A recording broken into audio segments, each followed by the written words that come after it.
Salut! Aujourd'hui, on se retrouve pour une nouvelle vidéo sur le thème de l'amour. J'ai mal à la gorge.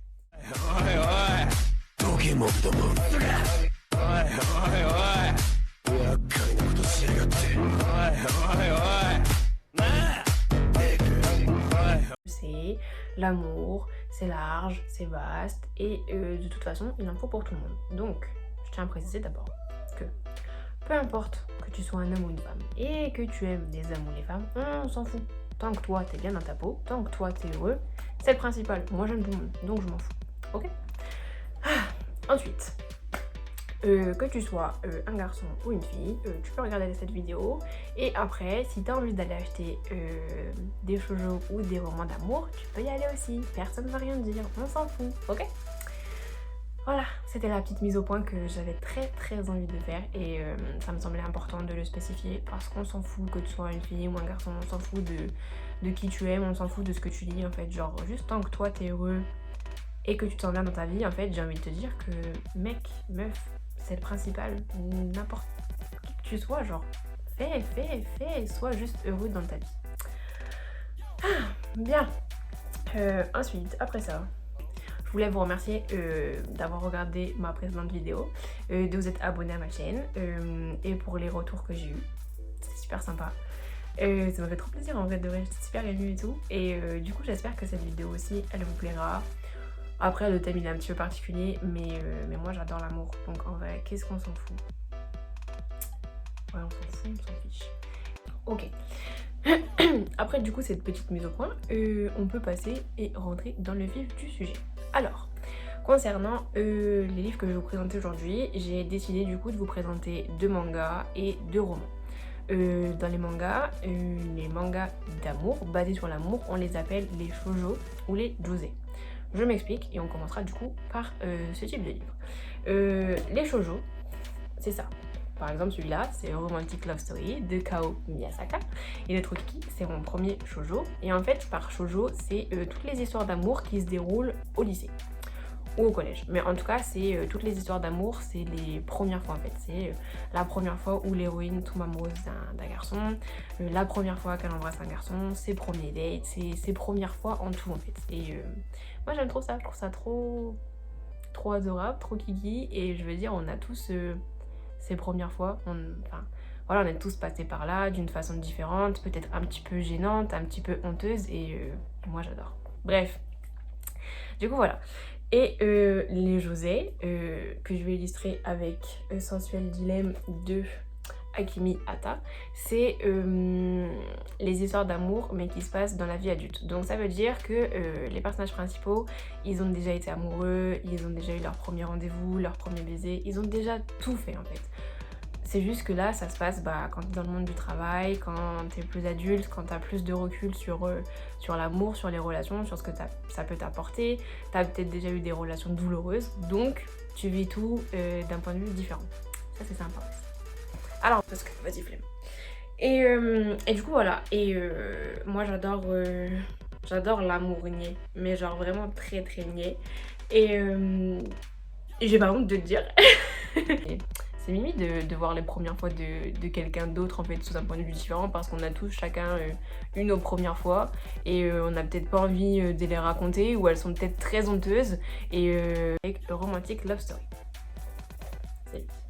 C'est pour les plus jeunes, ça se passe au lycée. Le personnage principal c'est une fille et elle s'appelle Kotori Kaji et son futur copain s'appelle Yukito Kaji. Oui, ils ont le même nom de famille et moi je trouve ça trop kiki. En plus d'avoir le même nom de famille, ils ont la même date de naissance, ils ont un grand frère tous les deux et ils ont le même groupe sanguin. Franchement, si c'est pas le destin, je sais pas ce que c'est. C'est trop bien, genre ouais, un grand frère, même nom de famille, même date de naissance, même groupe sanguin. C'est incroyable. Moi j'aime trop ça, c'était trop kiki les petites coïncidences comme ça et tout. Et enfin bref, ils finissent dans la même classe, forcément, et ils finissent par se rapprocher. Et donc Kotori, c'est vraiment le genre de meuf à jouer aux jeux vidéo sur sa petite DS. Et en plus, elle joue à des histoires d'amour. Donc elle fantasme sur des personnages qui ne sont même pas réels. Et vous vous rendez compte qu'elle doit vivre sa première histoire d'amour. Mais c'est terrible, genre elle est pas préparée, elle sait pas du tout ce que c'est. Et genre Yukito, il lui tombe comme ça dessus, c'est le beau gosse de la classe, le beau gosse du lycée. C'est trop dur, franchement. Elle est là, elle est toute timide, elle est toute kiki, genre elle se dit mais qui s'intéresserait à moi? Pourquoi le beau gosse s'intéresse à moi? Bref, moi je trouve ça trop rigolo, trop kiki et tout, et de la suivre comme ça. Et en plus de ça, Romantic Love Story, c'est mon premier shoujo. Genre, je pense que vous pouvez le voir, il est défoncé parce que j'ai eu la bonne idée de l'emmener avec moi à Astérix. Et il a pris la flotte dans les attractions à eau. Et depuis, j'ai jamais racheté le premier tome. Mais bon, c'est pas grave, ça fait des petits souvenirs comme ça. Et en tout cas, c'est vraiment mon shoujo préféré, parce que c'est le premier que j'ai lu. Et parce que je le trouve vraiment trop kiki. Il comporte 14 tomes. Il est pour les plus jeunes et il coûte 6,95. Bon, 6,95 x 14, ça va, c'est toujours plus raisonnable que 6,95 fois 60 tomes comme avec Fairy Tail, par exemple. Du coup voilà, ça c'est si vous voulez vivre une petite histoire d'amour toute mignonne. Elle expérimente tout, hein. Le premier date, comme je dis, le premier baiser, il n'y a pas de souci. Ils expérimentent aussi les ruptures, les disputes. Bah ouais, si tu communiques pas assez dans ton couple, comment ça va se passer? Et en même temps qu'elle vit sa relation avec Yukito, elle s'ouvre aux autres. Elle délaisse un petit peu sa déesse et elle se fait des potes et elle a un petit groupe de potes et tout. Et moi j'aime trop ce genre d'histoire. C'est trop kiki. Donc bon. Mais après, je dis pas que des histoires toutes kiki, parce que du coup, je lis Sensuel Dilemme, je rappelle, de Akemi Hata. Et donc, dedans, le personnage principal, elle s'appelle Shino, elle a 30 ans et elle est dans la vie active. Et à 30 ans, c'est la honte pour elle d'être célibataire et de pas être mariée. Et ça, c'est la société qui t'inculque ça.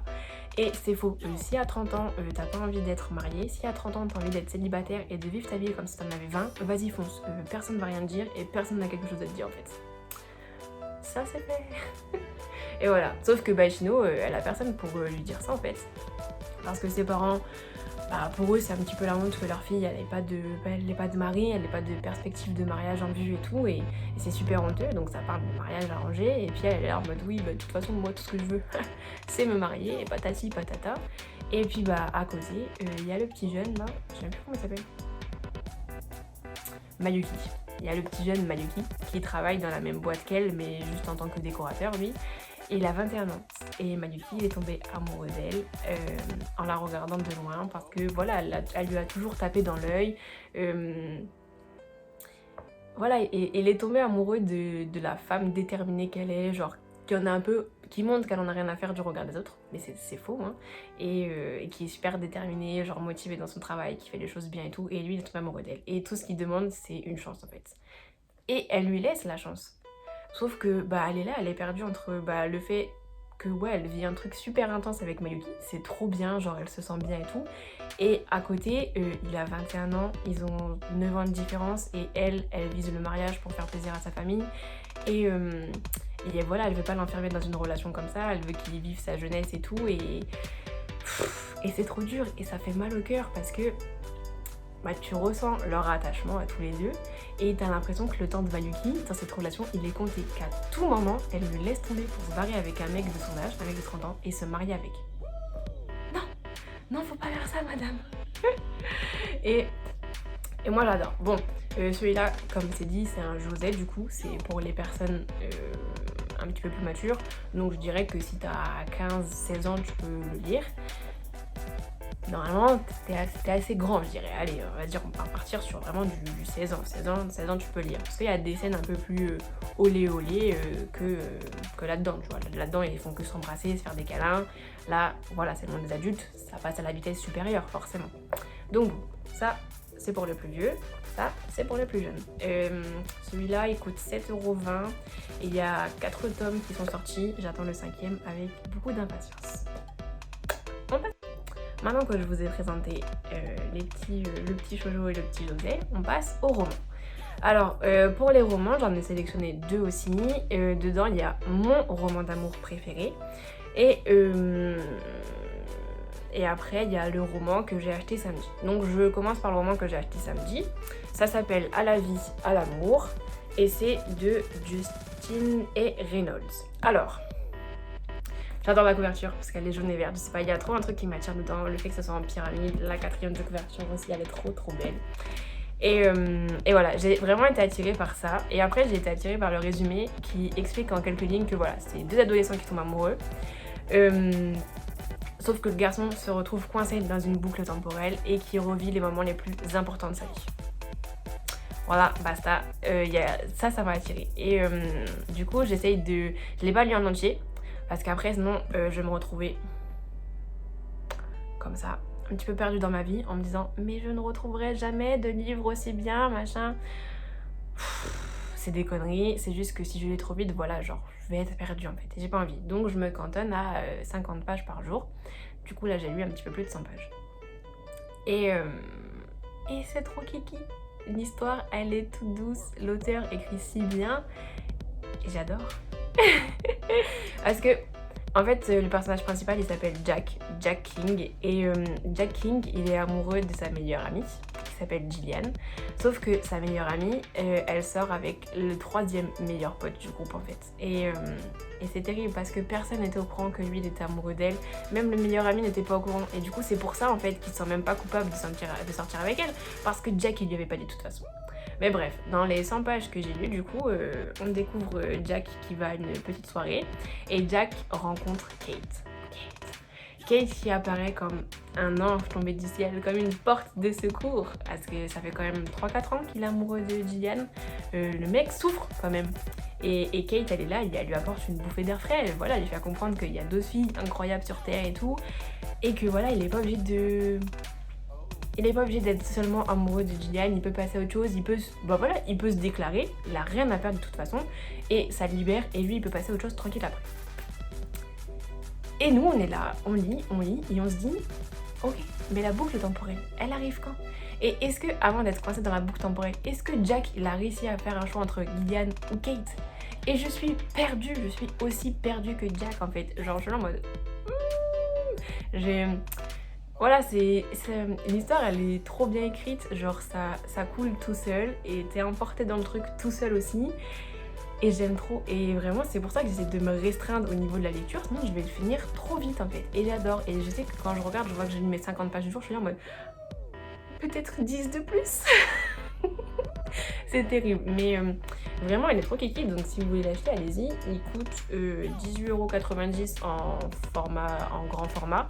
Malheureusement il n'est pas encore sorti en format poche, parce qu'il vient juste de sortir. Mais bon après, quand on aime, on ne compte pas. Moi j'aime les livres, donc je compte pas. Voilà, allez, à la vie, à l'amour, que j'aurais j'ai lu un nombre incalculable de fois, mais il m'a marqué la première fois que j'ai lu et à mon entrée à la fac, parce que je m'explique. Fangirl de Rainbow Rowell nous présente l'histoire de Kate. Kate, qu'on aurait même pu appeler Morgan, just like me. Parce que Kate, elle est angoissée par la vie. Et je suis angoissée par la vie. Et Kate, dans Fangirl, elle rentre à l'université. Et Kate, elle est angoissée par l'université. Et j'étais angoissée par l'université. Genre, vraiment, il n'y a pas de stage d'observation quand t'arrives à l'université. Genre, on te dit bonjour, bienvenue, va à l'école. Et toi, t'arrives dans un bâtiment et tu sais même pas où est-ce qu'il faut aller. Tu connais absolument personne. Et bah, Kate... Voilà, elle était comme moi aussi, elle est arrivée là-bas, elle a été séparée de sa sœur jumelle, elle est rentrée dans un cursus qui lui plaisait et elle connaissait personne. Elle partage sa chambre avec une meuf qu'elle connaît même pas et elle doit se démerder toute seule parce que sa sœur jumelle a décidé de vivre sa propre vie. Pas de soucis, ça à la rigueur c'est pas grave. Mais vas-y, c'est impressionnant quand tu arrives à l'université, tu rentres de plein pied dans l'inconnu, personne n'est là pour te tenir la main, pour rattraper ton point en disant hey, t'inquiète, ça va bien se passer. Moi personne m'a fait ça, et personne m'a fait ça pour Kate aussi, donc je comprends ce que Kate a vécu. Bref, et Kate, en plus d'être une grande stressée de la vie comme moi, Kate a une passion, ça s'appelle les fanfictions. Et c'est aussi ma passion. Alors en fait les fanfics, pour vous résumer ça facilement et rapidement, c'est tu prends tes personnages préférés d'un film, d'une série, d'un livre, d'un manga, de tout ce que tu veux, et tu les mets dans des situations qui te font rêver. Ou même qui te font pas rêver, mais juste tu peux écrire sur eux à volonté. Tu as le droit de les prendre, de changer un petit peu leur caractère et d'écrire sur eux. Tu les mets voilà, en action dans ce que tu veux. Et moi j'adore écrire ça, et il se trouve que Kate adore écrire ça aussi. Et c'est là aussi où je me retrouve, je vous avais dit, je me retrouve énormément dans Kate. C'est Kate, on aurait pu vraiment l'appeler Morgane. On a peur toutes les deux, on écrit des fanfics. Et Kate, elle s'est lancé le défi ultime de finir d'écrire le dernier tome voilà, de Simon Snow. Simon Snow qui est notre Harry Potter à nous. Et bah elle s'est lancée dans le défi de finir d'écrire le 6e tome à sa sauce avant que le dernier tome ne sorte en fait. Donc elle a 1 an pour faire ça. Et c'est un défi incroyable. Ça veut dire, genre, quand t'écris une fanfic, ce genre de choses, ça veut dire il faut tenir un rythme d'écriture régulier. Il faut pas perdre la trame, il faut pas perdre l'envie, il faut que ça plaise un minimum à tes lecteurs, sinon tu vas avoir des retours négatifs et ça va te faire mais hyper mal, tu vas te désespérer et tu vas perdre ta motivation et tout. Et en plus de ça, Kate, elle doit gérer la fac. C'est horrible. Et en plus, à la fac, elle doit gérer sa prof d'écriture qui lui fait comprendre qu'en fait elle sait peut-être, enfin ok elle a un talent pour écrire, elle sait bien écrire, mais elle sait pas écrire des choses qui lui appartiennent en fait. Elle sait pas inventer un monde, elle sait pas inventer ses propres personnages parce que elle a peur en fait de se lancer. Elle a toujours été habituée à écrire que sur des personnages, enfin comment dire, qui avaient déjà été inventés. C'était plus facile de prendre leur caractère, de s'approprier un petit peu pour les remettre en situation en fait. Même moi c'est plus facile de faire ça que d'aller inventer des vrais trucs, enfin des trucs qui appartiennent qu'à moi parce que c'est super effrayant. Si toi ça te plaît, est-ce que ça va plaire aux autres? Est-ce que tu vas écrire de la bonne manière? Et là aussi je la comprends. Et c'est pour ça que j'arrête pas de vous dire Kate c'est moi, c'est vraiment moi, c'est pas une blague. Et voilà, et en plus de ça, forcément c'est un moment d'amour. Alors Kate, elle doit gérer Levi, qui lui apporte les premiers petits papillons dans le ventre, les premiers battements de cœur un peu plus irréguliers que ceux habituels. Et voilà, c'est compliqué à gérer pour elle parce qu'elle a eu ça. Pas elle a vécu ça, mais elle a ressenti ce genre de choses qu'à travers des fanfics en fait. Genre, dans les fanfics, elle sait genre comment ça arrive, elle sait comment le mettre en scène, ce genre de choses. Mais quand ça arrive dans la vraie vie, c'est complètement différent. Genre, tout est dans les fanfics, que ce soit dans les fanfics ou dans les livres, tout est enjolivé en fait. C'est toujours plus beau, c'est voilà. Et quand ça arrive pour de vrai, mais t'es perdu en fait. Tu fais, mais au secours! Et bah voilà, et bah c'est Kate, c'est fangirl, c'est Kate, voilà, une meuf qui arrive à l'université complètement paumée, stressée, qui fait que lire et écrire des fanfics et qui doit faire face aux critiques de sa prof et qui doit faire face à ses sentiments et qui doit faire face à comment on fait pour gérer tout ça à la fois. Bah, c'est exactement ce que moi j'ai pu ressentir en arrivant à la fac. Je vous dis, c'était hyper angoissant de rentrer dans un monde inconnu et tout. Et il fallait que je gère à l'époque ma relation. Et je savais pas comment faire pour gérer les cours. Gérer ma relation où mon ancien copain était loin. Et gérer mes nouvelles relations à la fac. Genre, est-ce que j'allais me faire des amis? Est-ce que j'allais pas me faire des amis? Gérer mes cours. Est-ce que j'allais être à la hauteur ou pas? Et t'es là, ça te prend à la gorge là et t'as envie de pleurer tous les soirs et t'as envie de tout arrêter. Heureusement, j'ai pas arrêté. Je continue la fac, j'ai continué d'écrire des fanfics aussi. Et voilà, et c'est juste incroyable. Et Kate, c'est moi. Je me suis jamais autant retrouvée dans un personnage et je pense que c'est ça qui m'a fait encore plus m'attacher au livre. C'est vraiment que c'était la première fois que je pouvais autant me projeter dans un personnage. Et ouais, c'était incroyable. Et pour ça, c'est mon livre préféré. Et au passage, si ça vous intéresse, du coup, Rainbow Rowell, elle a sorti... c'est le livre jaune... Attendez, là. Je sais pas si je le pointe bien, mais vous voyez, il y a un livre jaune là. Et bah, c'est...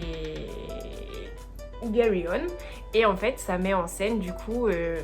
Simon Snow, qui est du coup le Harry Potter de ce livre. Et du coup, ce qui met en scène le personnage sur lequel Kate, elle écrit en fait. Donc si jamais ça vous intéresse, d'abord vous lisez Fangirl et après vous allez lire Carry On. Et moi j'adore aussi, mais il n'a pas détrôné Fangirl. Voilà, c'était tout pour mes petits romans. J'espère que ça vous a plu. Moi en tout cas j'adore et j'adore l'amour. J'adore que ce soit dans les mangas, que ce soit dans les romans. En fait, ce qui me plaît, c'est... dans les mangas, vraiment, ce qui me plaît avec enfin que ce soit de l'amour ou pas de l'amour, on s'en fout en fait, c'est le fait, c'est comment les auteurs dessinent en fait. Chacun a son propre coup de crayon, chacun a son propre style et je trouve ça genre hyper intéressant, hyper bien en fait. Et chacun a son point de vue sur les choses, a sa version en fait. Et j'aime bien être confrontée à plein de trucs et j'aime bien parce qu'ils ont aussi chacun leurs idées en fait. Et genre, je peux lire 50 000 fois la même, on va dire la même idée de base, mais ce sera jamais pareil. Genre, et c'est ça que je trouve trop bien. Genre, je peux lire 10 shoujo où la meuf elle va être hyper timide, hyper coincée et qu'elle va tomber amoureuse du bad boy. Ce sera jamais illustré, mis en scène, mis en action de la même manière. Ils vont jamais vivre les mêmes choses en fait et ce sera toujours développé différemment. Et moi j'aime vraiment. Et après pour les romans, j'aime aussi que ce soit l'amour encore une fois ou la baston. J'aime aussi les plumes des auteurs. Genre tout le monde, enfin vraiment c'est ça, c'est tout le monde a sa façon de dessiner, sa façon d'écrire. Et j'aime bien en fait, vraiment c'est le fait qu'on soit tous uniques et qu'on ait tous nos propres, entre guillemets, nos propres talents en fait. On a tous notre propre imagination, notre propre façon de vivre les choses, de concevoir les choses, de mettre en avant les choses et j'adore. Et en plus dans les romans, il n'y a pas de dessin en fait. Donc ma tête, elle carbure tout le temps et j'adore. Je m'imagine que les personnages comme ci ou comme ça, je m'imagine genre le décor comme ci ou comme ça, genre, et c'est incroyable, genre j'aime trop me dire ah, ça aurait pu se passer à tel endroit, ou ah, je le voyais bien comme ça. Et après, quand c'est adapté en film, bah t'es là en mode ouais, bah je voyais pas ça comme ça, mais ok, ça marche. Ou alors d'abord tu regardes le film et après tu lis le livre et tu te rends compte que le livre est mieux parce qu'il y a toujours plus de détails et en plus, bah du coup, t'as peut-être moins besoin de faire fonctionner ton imagination parce que le film t'aura donné un support en fait. Tu pourras dire ah par exemple le personnage principal, la meuf elle ressemble à ça ou le mec ressemble à ça et tu pourras te mettre peut-être plus facilement dans la lecture parce que t'auras déjà des bases. Et peut-être que pour certains c'est ça qui bloque, c'est le fait que tu dois tout imaginer. Moi j'adore ça, j'ai pas de problème, mais après peut-être que pour d'autres c'est compliqué de tout s'imaginer et en même temps de rentrer dans le livre et de pouvoir suivre et tout. Peut-être que c'est plus facile pour vous de d'abord regarder si c'est adapté, d'abord regarder et après aller lire. Après je sais pas, genre, enfin, on a tous sa façon de faire. Moi je sais que ce soit d'abord aller regarder le film ou lire le livre après, ça me pose pas de problème, enfin, je peux lire et regarder après. Ça change rien, je veux dire, à mon imagination, à mon engouement et tout. Même des fois je pense que je suis même plus déçue par le film parce qu'ils oublient plein de scènes. Je me dis des fois il y a des scènes tellement importantes pour moi qui sont pas adaptées, je suis là en mode non mais pourquoi t'as pas fait ça? Bref, et c'est vraiment terrible. Mais bon bref, bon j'arrête de blablater comme ça. Je suis trop contente d'avoir fait cette vidéo parce que c'est l'amour, c'est un truc qui me tient énormément à cœur.